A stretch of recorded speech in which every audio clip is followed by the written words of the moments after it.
Hello everyone, welcome to pharma ed. Previous मैंने अपने video में हाइपरटेंशन क्या है, उसके कॉजेज़ क्या हैं, क्या रीज़न है हाइपरटेंशन होने के, ये सारा मैंने डिस्कस कर दिया था। अब हम बात करेंगे एंटी हाइपरटेंसिव ड्रग्स की। आज हम बात करेंगे उनके क्लासिफिकेशन की और कोई एक क्लास के मैकेनिज्म को डिस्कस करेंगे, राइट। यहाँ पे तो मैंने यहाँ पे क्लासिफिकेशन का कुछ पार्ट ऑलरेडी पहले लिखा हुआ है कि एंटी हाइपरटेंसिव हमारी जो क्लास है, एक्चुअली में हम बात करें तो ये काफ़ी लॉन्ग क्लासिफिकेशन होता है, right. And anti hypertensive drugs क्या होती हैं? ऐसी ड्रग्स जो हाइपरटेंशन को ट्रीट करें, that is called anti hypertensive drugs. Okay, so सबसे पहली क्लास जो है हमारी एंटी हाइपरटेंसिव की, ध्यान से समझिएगा, सिम्पैथोलाइटिक एजेंट्स।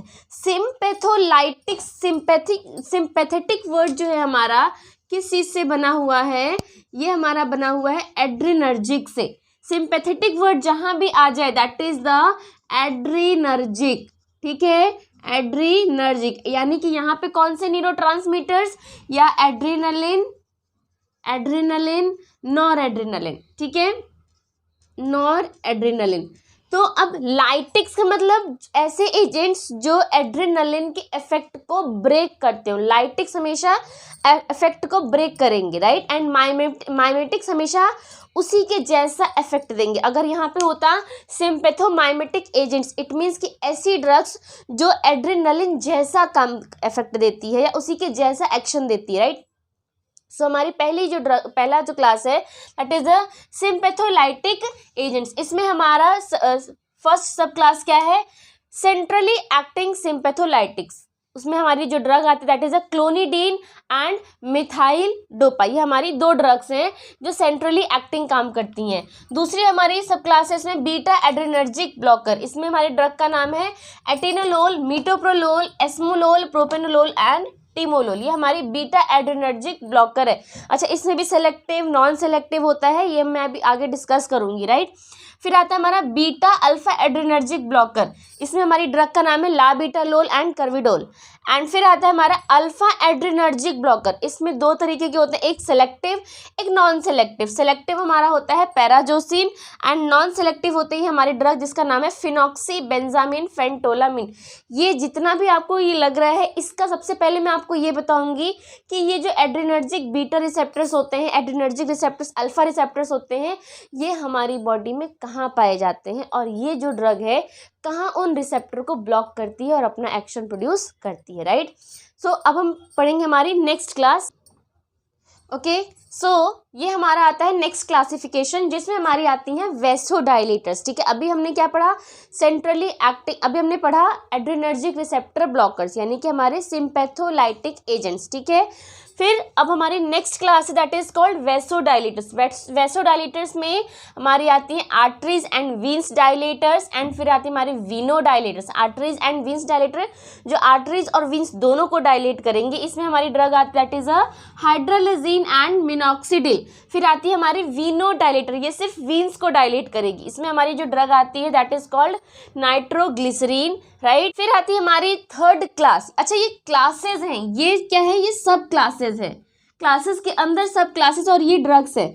सो थर्ड क्लास आती है हमारी एंजियोटेंसिन कन्वर्टिंग एंजाइम इनिबिटर। ये मैंने अपने प्रीवियस लेक्चर में डिस्कस किया था कि ये ड्रग जो हमारी कैसे काम करेगी, हालांकि मैकेनिज्म आगे फिर भी पढ़ेंगे।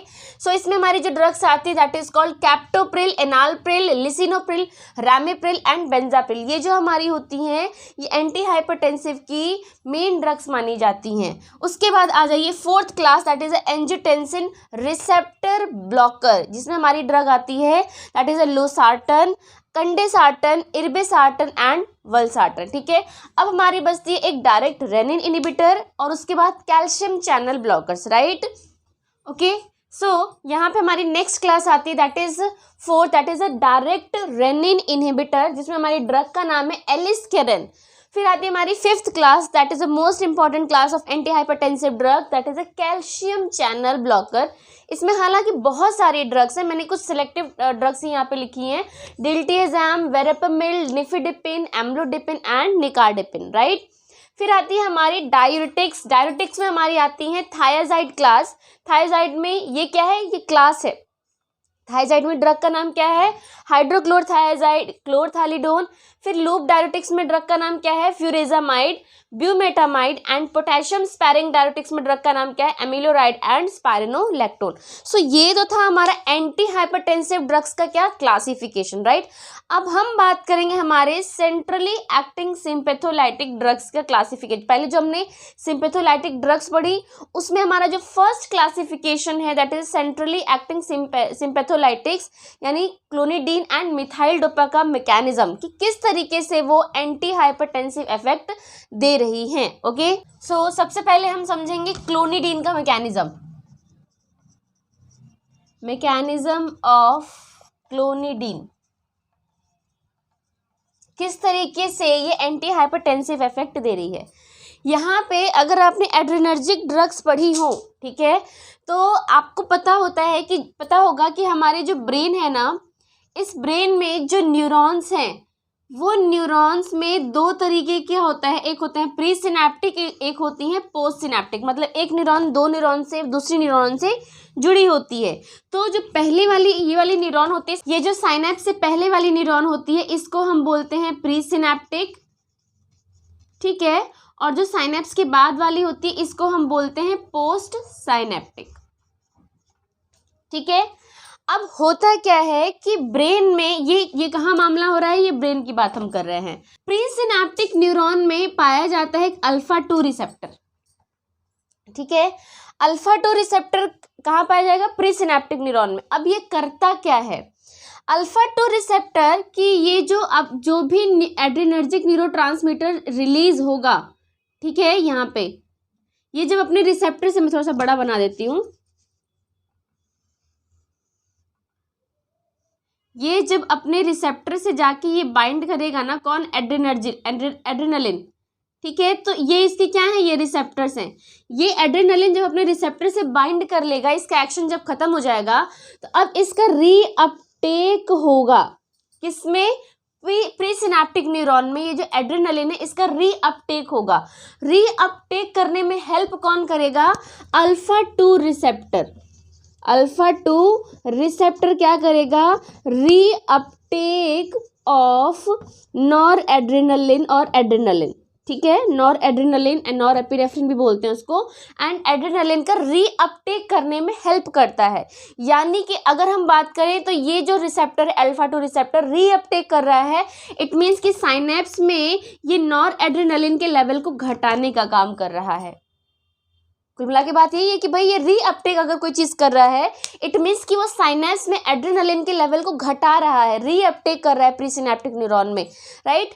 सो अब क्या है कि ये जो हमारा एड्रेनलिन होता है ये बॉडी में अलग अलग रिसेप्टर पे जाकर के अलग अलग एक्शन देते हैं, ठीक है। जैसे फॉर एग्जांपल कि अगर मैं बात करूं अल्फा 1 रिसेप्टर कहाँ पाया जाता है, ब्लड वेसल्स में, ठीक है, ब्लड वेसल। अगर मैं बात करूं बीटा रिसेप्टर, तो ये बीटा रिसेप्टर कहाँ पाया जाता है, हार्ट में, ठीक है, बीटा 2 रिसेप्टर। तो अब ये जो एड्रेनलिन है ये इन रिसेप्टर्स पे जा करके क्या करेगा, ब्लड वेसल्स पे अब जब ये एड्रेनलिन बाइंड करेगा तो क्या करेगा, वैसो कंस्ट्रिक्शन करेगा, वैसो कंस्ट्रिक्शन,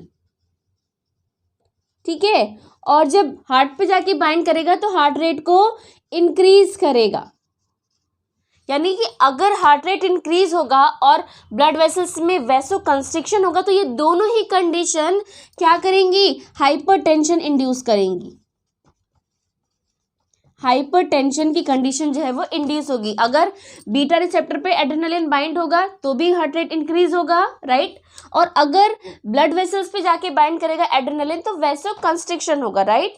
सो हम यहाँ पे क्या कर सकते हैं कि सीएनएस में जहाँ पे एड्रेनलिन जो है रीअपटेक हो रहा है या साइनेप्स में एंटर कर रहा है, हम यहाँ पे अल्फा 2 रिसेप्टर को स्टिमुलेट कर देंगे, ठीक है, स्टिमुलेट कर देंगे ताकि ये ज़्यादा से ज़्यादा एड्रेनलिन का रीअपटेक कर दे। जब एड्रेनलिन का रीअपटेक हो जाएगा तो जाहिर सी बात है कि साइनेप्स में एड्रेनलिन का लेवल घट जाएगा। जब साइनेप्स में एड्रेनलिन का लेवल घट जाएगा तो जाहिर सी बात है कि वो अपने रिसेप्टर्स पे एक्शन भी काफ़ी कम देगा, मतलब उसकी अवेलेबिलिटी घट जाएगी। और हम यहाँ पे रिसेप्टर को स्टिमुलेट करके यही कर रहे हैं कि उसकी अवेलेबिलिटी को घटा रहे हैं। अगर अवेलेबिलिटी घट जाएगी तो जाहिर सी बात है कि हमारा जो रिसेप्टर पे उसका एक्शन था वो भी घट जाएगा, राइट। तो सिंपल सा मैकेनिज्म यही है कि clonidine stimulates the alpha 2 receptor on the presynaptic neuron in the CNS and decrease the level of adrenaline and decrease the level of adrenaline, right, and decrease the heart rate। तो simple सा mechanism यही है, हम लिख लेते हैं थोड़ा सा। So clonidine stimulate alpha 2 receptor present in presynaptic neuron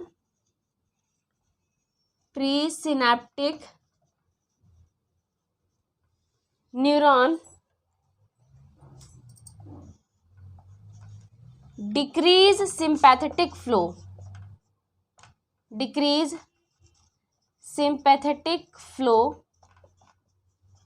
ठीक है। सिंपैथेटिक डिस्चार्ज जो है वो डिक्रीज हो जाएगा, और जब वो एड्रेनलिन ही अवेलेबल नहीं होगा तो हमारे बाकी के जो एक्शन है एड्रेनलिन की वजह से वो रिड्यूस हो जाएंगे। तो जाहिर सी बात है decrease heart rate and increase vasodilation. पहले वैसो कंस्ट्रिक्शन करता है एड्रेनलिन, तो जब ये ब्लॉक हो जाएगा तो जाहिर सी बात है वैसोडाइलेशन होने लगेगा ब्लड वेसल्स में, वैसोडाइलेशन होगा and decrease hypertension,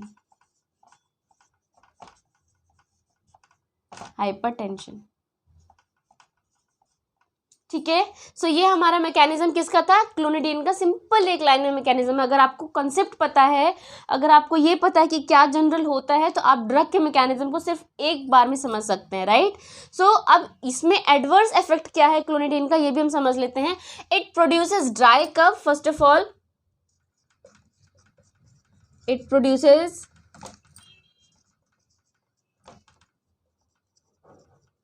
adverse effect, ठीक है। क्या एडवर्स इफेक्ट है, it produces dry cough,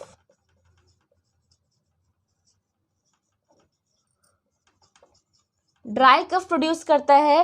plus क्या है कि इसका ड्यूरेशन ऑफ एक्शन काफ़ी शॉर्ट है, यानी कि काफ़ी शॉर्ट ड्यूरेशन ऑफ एक्शन है, काफ़ी जल्दी इसका एक्शन जो है वो टर्मिनेट हो जाता है। तो इसलिए इस ड्रग की फ्रीक्वेंसी को बढ़ाना पड़ता है, यानी ये ड्रग को बार बार देना पड़ता है, राइट। सो ये भी इसका एक एडवर्स इफेक्ट है, शॉर्ट ड्यूरेशन ऑफ एक्शन,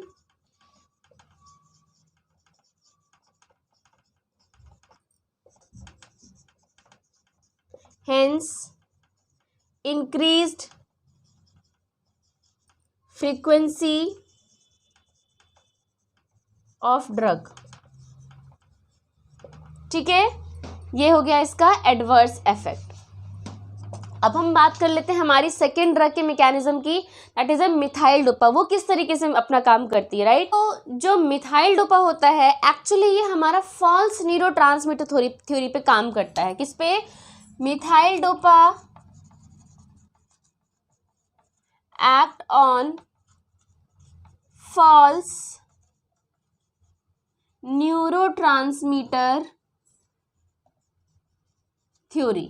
अब ये फॉल्स न्यूरोट्रांसमीटर थ्योरी क्या है, मतलब सिंपल सी बात है, ये मिथाइल डोपा क्या होता है। पहले बात तो ये एक प्रोड्रग है। क्या है, methyl dopa it is a prodrug, methyl dopa is a prodrug, ठीक है। यानी कि ये एक इनएक्टिव फॉर्म ऑफ ड्रग है जो कि बॉडी में जाके एक्टिव होगा। सो ये एक इनएक्टिव फॉर्म में रहता है एंड ये क्या करता है कि न्यूरॉन्स में जा करके, ब्रेन की जो न्यूरॉन्स है उन न्यूरॉन्स की जो वेसिकल्स है उसमें जा करके ये पहली बात तो एक्टिव फॉर्म में कन्वर्ट होता है, ठीक है। उसके बाद वहाँ से ये क्या करता है कि जो इनहिबिटरी न्यूरोट्रांसमीटर्स होते हैं उनको एक्टिवेट करता है। जब इनहिबिटरी न्यूरोट्रांसमीटर्स एक्टिवेट होंगे तो ये जो सिंपैथेटिक न्यूरोट्रांसमीटर्स हैं ये अपना एक्शन नहीं दे पाएंगे, सिंपल सी बात है। और जो सिंपैथेटिक न्यूरोट्रांसमीटर्स होते हैं ये आप बोलते हैं एक्साइटेटरी के लिए रिस्पॉन्सिबल होते हैं। तो जब इनहिबिटरी रिलीज होगा तो उस कंडीशन में एक्साइटेटरी न्यूरोट्रांसमीटर्स अपना काम नहीं कर पाएंगे। मतलब सिंपल बात देखो ये है, सपोज ये मिथाइल डोपा है, ठीक है। अब ये मिथाइल डोपा यहाँ पे ये न्यूरॉन्स में एंटर कर गया, न्यूरॉन्स के वेसिकल्स में जा करके ये स्टोर हो गया, राइट। और ये क्या, जब ये रिलीज हुआ, ये जब रिलीज हुआ तो ये इसने क्या किया, जो बगल में इनहिबिटरी न्यूरॉन्स थे, ये मान लीजिए इनहिबिटरी है, ठीक है। और जो हमारा एड्रेनलिन्स होते हैं ये हमारे एक्साइटेटरी होते हैं, एक्साइटेटरी न्यूरॉन्स होते हैं, ठीक है। तो जब ये मिथाइल डोपा जब रिलीज होगा ना तो ये क्या कर लेगा कि ये जो इनहिबिटरी न्यूरॉन्स हैं इन पे जा कर के बाइंड कर लेगा और इनहिबिशन का इफेक्ट देगा, सीएनएस इनहिबिशन करेगा।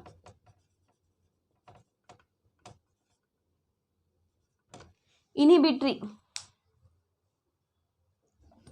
और इस पे जाकर के बाइंड हो जाएगा और क्या इनहिबिशन इफेक्ट देगा। इनहिबिशन इफेक्ट किसका, यानी कि ये एड्रेनर्जिक न्यूरॉन्स के जस्ट अपोजिट फंक्शन करे, यानी कि जो हमारी जो सेल्स हैं जो एक्साइटेटरी मोड में जाएंगी वो एक इनहिबिटरी मोड में चली जाएंगी। तो जब एड्रेनलिन अपना वर्क ही नहीं करेगा तो जाहिर सी बात है कि हार्ट रेट क्या हो जाएगी, डिक्रीज हो जाएगी या वैसो डायलेशन हो जाएगा। मतलब जो एक्शन एड्रेनलिन की वजह से आना चाहिए था वो उसके जस्ट अपोजिट फिनोमेना हो जाएगा, क्योंकि यहाँ पे मिथाइल डोपा एक फॉल्स न्यूरोट्रांसमीटर की तरह रिलीज होकर के एंड इनहिबिटरी न्यूरोट्रांसमीटर्स पे जाकर के बाइंड हो जाएगा एंड एक अपोजिट एक्शन दे देगा, राइट। सो यहाँ पे एक सिंपल मैकेनिज्म है हमारे मिथाइल डोपा का, मैं लिख देती हूँ। Methyl dopa is a product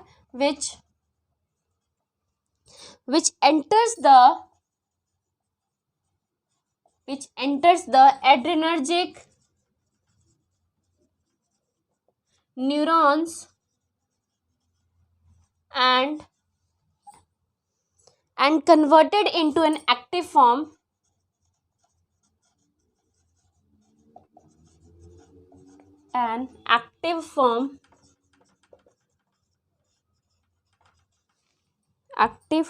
and stored in the neurons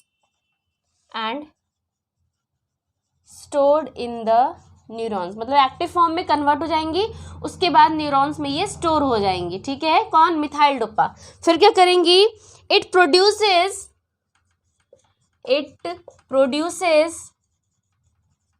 anti hypertensive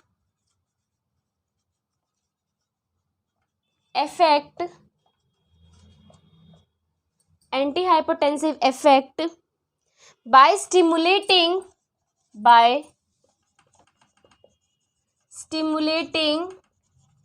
inhibitory neurotransmitters. इसीलिए इनको फॉल्स न्यूरोट्रांसमीटर्स भी बोलते हैं कि ये वेसिकल्स में एड्रेनलिन के स्टोर होंगे लेकिन रिलीज होकर के ये इनहिबिटरी न्यूरोट्रांसमीटर्स पे काम करेंगे, इसलिए इनको हम फॉल्स न्यूरोट्रांसमीटर्स भी बोलते हैं, ठीक है। And stimulating inhibitory neurotransmitters in the brain stem, जिसकी वजह से क्या होगा, result in decrease heart rate, ठीक है। हार्ट रेट क्या हो जाएगी, डिक्रीज हो जाएगी, राइट। और हार्ट रेट अगर डिक्रीज हो जाएगी तो जाहिर सी बात है कि हाइपरटेंशन जो है वो रिड्यूस हो जाएगा। क्या हो जाएगा, रिड्यूस हो जाएगा, ठीक है। हाँ, एक और चीज़ कि जो हमारी मिथाइल डोपा है ये one of the safest drug होती है प्रेगनेंसी की। ये क्वेश्चन पूछा जा चुका है और पूछा जाता है कि कौन सी ऐसी ड्रग है एंटी हाइपरटेंसिव की जो प्रेगनेंसी में ली जा सकती है, राइट। तो जो हमारी मिथाइल डोपा है this is the safest drug used in the pregnancy, okay. So it is the first line drug used in pregnancy, ठीक है। सो ये हमारा हुआ, आज हमने पढ़ा, पहली बात तो क्लासिफिकेशन पढ़ा, फिर हमने देखा सेंट्रली एक्टिंग सिंपैथोलाइटिक्स में जो क्लोनिडीन और मिथाइल डोपा का मैकेनिज्म समझा। फिर हम नेक्स्ट क्लास में समझेंगे बीटा ब्लॉकर्स किस तरीके से काम करते हैं, बीटा और alpha blockers and adrenergic receptors blocker, ये सारा हम सेंट्रली एक्टिंग सिंपैथोलाइटिक्स को नेक्स्ट वीडियो में मैं पूरा कवर करूंगी और ये भी बताऊंगी कौन से रिसेप्टर्स किस लोकेशन में होते हैं, क्या इफेक्ट देते हैं, हार्ट पे होते हैं, ब्लड वेसल्स पे होते हैं, कहाँ कहाँ पाए जाते हैं, okay. So thank you so much for the watching.